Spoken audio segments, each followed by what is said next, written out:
The Fine brothers have been accused of fostering a toxic workplace. Danny from Game Grumps has been the target of some controversial accusations. David Dobrik's assistant Natalie has spoken out.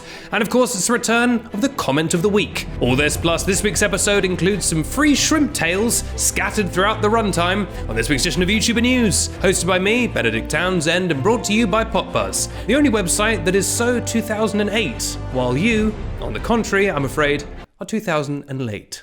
My deepest sympathies. Our first story. Now, you may know the Fine brothers as the architects behind the hugely popular React videos, and the people who once unsuccessfully tried to trademark the word React, which was truly demented behavior. Now, Business Insider has reported that a number of former employees have accused the company of creating a toxic workplace environment, including allegations of sexism against female staff. And this is on top of a slew of things that happened in 2020, including old videos emerging of the brothers doing blackface. What is it with YouTubers and blackface? If you were a YouTuber and you got successful before 2015, there is apparently just a full national archive of you doing blackface. It is inexplicable to me. One former production assistant says she was objectified by a reactor, one of the people who reacts, during a video shoot, and the same reactor also apparently said to two female production assistants, quote, "In my day, none of you would have had jobs because you're women." Jesus Christ. I don't know how old he is. It'd be weird if he was like 30. In my day, now, you shouldn't have jobs. Now, the response of the company was to make female talent work with female production assistants to sort of keep the two genders apart. And apparently this plan lasted about 2 weeks. However, the staff said that really it made them feel like they were being restricted from more opportunities rather than the people who had done the offences being taken to task. It felt like they, if anything, were being kind of punished and sidelined. Now, several people told Business Insider that they didn't believe it was so much a case of an actively sexist workplace. Instead, it was more of a place where the leadership simply did not care whether or not it was happening. One person said, quote, "I think they were doing sexist things and didn't even know it. It was like systematic male privilege. They just didn't know how that affects us." Former producer Julie Montoya also spoke out, alleging that Raffi Fine, one of the main Fine brothers, once asked her in a meeting where she was the only woman, what kind of underwear she was wearing. 6 other people also said that they had heard comments by Raffi Fine that they felt were inappropriate. And there's a litany of more accusations of sexism, so it seems like the brothers and the company have a lot to answer for. I don't know about you, but I think that none of this sounds fine.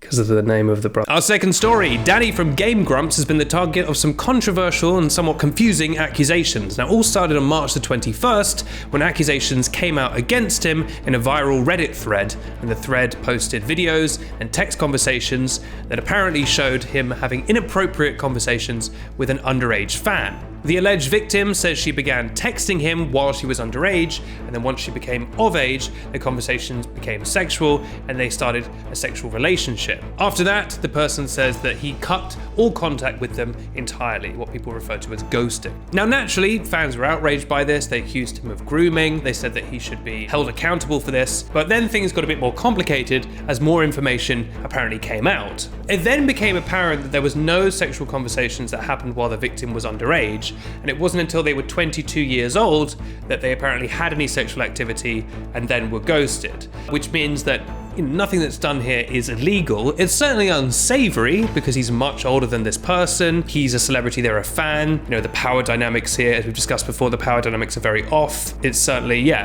bit slimy, but it's not illegal as people originally thought. Now, since this has all come out, Danny has since provided a statement to Newsweek.com. He said, quote, "I stand by the fact that any interactions that took place of a sexual nature with the person in question were done so when she was 22 years old and we were both consenting adults.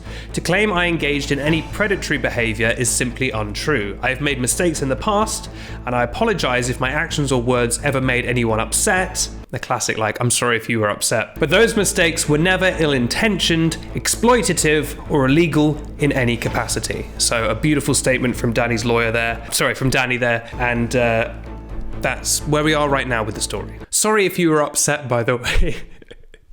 That's my favorite non-apology thing that people do. I'm so sorry that you've chosen to be upset about this. You oversensitive freak. So, you know, for some fans, this might be a big turn-off. They might think, you know, he's a bit of a creep. Other people might be able to forgive him. Either way, I think on the universal scale of YouTuber outrages, he's probably going to be able to walk this one off. Not because it's all fine, but just because, unfortunately, YouTubers do things that are so much worse on an almost hourly basis. People don't have the bandwidth to be mad about this when it's like, oh look, Logan Paul's killed 9 penguins racistly somehow. Who would have thought that someone named Danny Sexbang would turn out to be kinda creepy? I used to really like Ninja Sex Party. My Siri just said, I think you're pretty great too, after I said I liked Ninja Sex Party, so. Siri is so bad. Our third story, David Dobrik's assistant Natalie has broken her silence. Now, a number of people have spoken out since the David Dobrik debacle started unfolding, some more successfully than others. I'm looking at you, Jeff. What did you do, Jeff? And now the latest to break her silence is Natalie, David Dobrik's best friend and assistant. She's as close to David as anyone, and so she was always going to have to comment on everything that's unfolded. And in a post to Twitter, she wrote, quote, I've spent a lot of time thinking about the recent allegations, and because of the severity, it's taken me time to process. Like many of you, I'm upset and angry and do not condone the behavior detailed in the article or any sexual misconduct/abuse for that matter. I want to make it clear that I acknowledge, hear, and support those who came forward, and I stand by the victims. So a very strongly worded and clear statement from Natalie's lawyer there, from Natalie there. And it seems that, you know, like David, she's not shying away from, you know, addressing this head on and not making excuses for it. You know, it seems that she herself apparently does not seem very culpable in all of this, but as someone who's very close to David, you know, she is wrapped up in it. For David, you know, it's not great when someone this close to you is putting out a sort of statement of condemnation, but David has done that himself now, about himself, so we'll see how this unfolds. I'm still on the fence about whether David Dobrik can get through this or not. I obviously don't care either way, but you know, YouTubers have bounced back from worse, unfortunately, because you know, there's always something worse that comes along. Oh no, Logan's killed 20 penguins this time in a way that's homophobic somehow. How does he do this? I make these jokes. Logan's been quiet the last year. Something happened. It's like a picture of Dorian Gray situation where Logan did a deal with the devil that he would stop being quite as problematic, but in exchange all the other YouTubers would become corrupted. These days all Logan does is completely undermine the entire Pokemon card economy. So, you know, nothing but good stuff really. Stick it to the fat cats. I suppose they wouldn't be cats, they'd be like, I don't know, Meowths? I don't know about the Pokemans. Alright, that's the end of the news, and that means it's time for everyone's favourite segment, the thing where I look at the comments. And last week I gave them a question, maybe? Does anyone remember what it was? I can't remember what the question was, but here's some answers. Maddie with a Y says, I'll tell you what the hap is heckening. The rat is slowly taking control of all our minds. Oh well, it was bound to happen at some point, I guess. Yes, Maddie. Yes, it was. Elizabeth Moore says, so much is happening all the time. Very true. Thank you, Horse eBooks. Crystal Spark says, the entire world is crumbling due to crazy YouTubers, but society shall rise again under the kingdom of YouTuber news. Yes, it shall, led by the benevolent rat. Wait, no, me. Sorry, it's the mind control. And finally, the driver Earist says, what the heck is happening? No rat news. Surely the rat wants to speak. You're right. Let's hear from the rat. That's why we're all here, really, is to hear from the rat. Really? 60 million. And do you own the image? You own a digital version of the image. Right. And you're sure this isn't some weird scam? You're gonna be rich off it. Okay, fair enough. I'd love to go to roller coaster parks with you. Roller coaster parks? Thanks, Rat. This has been comment time. Some great answers there. And now, of course, we need a question for next week. Here's your question. Listen carefully. I worked very hard on this ahead of time, thinking of it. If a tree falls in the forest. So get your answers into that in the comments on YouTube, and I'll read the best answers next week. I'm Benedict Townsend. What can I say? I'm Benedict Townsend. I'm not gonna apologise for it. Hey, put my hands up and I'll say it. I'm Benedict Townsend, and this right here, well, this has been YouTuber News. What are you gonna sue me about that? It's been YouTuber News.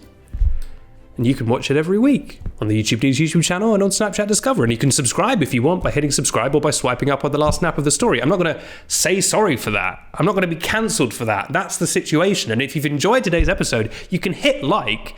And if anything, hit subscribe. That's probably the best way to support the show. I'm not going to get mad at you for that. And I don't know why you're mad at me for that. Because that's how it's always worked. All right? So, sorry if I've offended you. Sorry if you're mad. But that's how the show works, okay? So I'll see you next week. I'll see you next week, and there'll be a new episode of the podcast next week, and we'll both just have to deal with that, all right? If this marriage is going to have any chance. Okay, I love you. Bye.